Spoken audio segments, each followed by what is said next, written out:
تازه خبر وسلوالو طالبانو د فراه ولایت مرکز فراه ښار ونیو.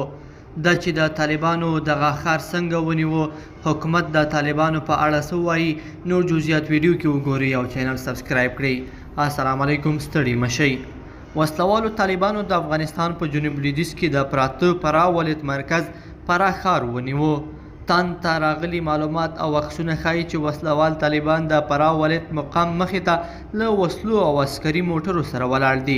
خو د امنیې قمندانۍ ویان خالد حضرتي وایي چې ټول ښار د طالبانو لاسته نه دی لوېدلی او په خبره چې د افغان ځواکونو لخوا له وسلوالو طالبانو سره مقاومت روان دی.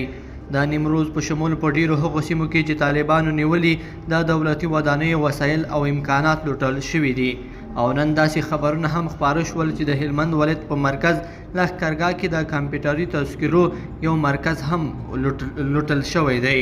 تر دې مخکې طالبانو د نیمروز، کندوز، سرپل، جوزجان په شمول د شپږو ولایتونو مرکزونه نیولي وو او دا هم اووم ولایت مرکز دی چې د وسلوالو طالبانو لاسونو ته لویږي. په افغانستان کې د طالبانو د وروستیو یرغلونو او د ولسوالیو او ولایتي مرکزونو د سقوط په بهیر کې په زرګونو انسانان وژل شوي، په لسګونه زره کورنۍ بې ځایه شوي، بې پردې شوي، ناهیلي شوي، لوټ تالان ګډ شوی او افغانستان د یو نامعلوم راتلونکي په لوري روان شوی دی.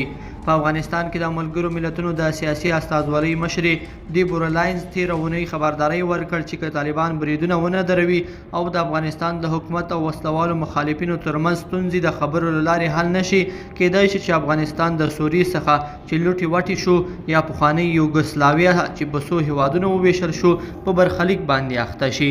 لیدونکو په دې هیله چې دا مطلب به مو راسره تر پایه پورې لیدلی وي. که مو دغه ویډیو خوښه شوې ویډیو لایک کړئ او چینل سبسکرایب کړئ. تر بلې ویډیو پورې ښه وخت.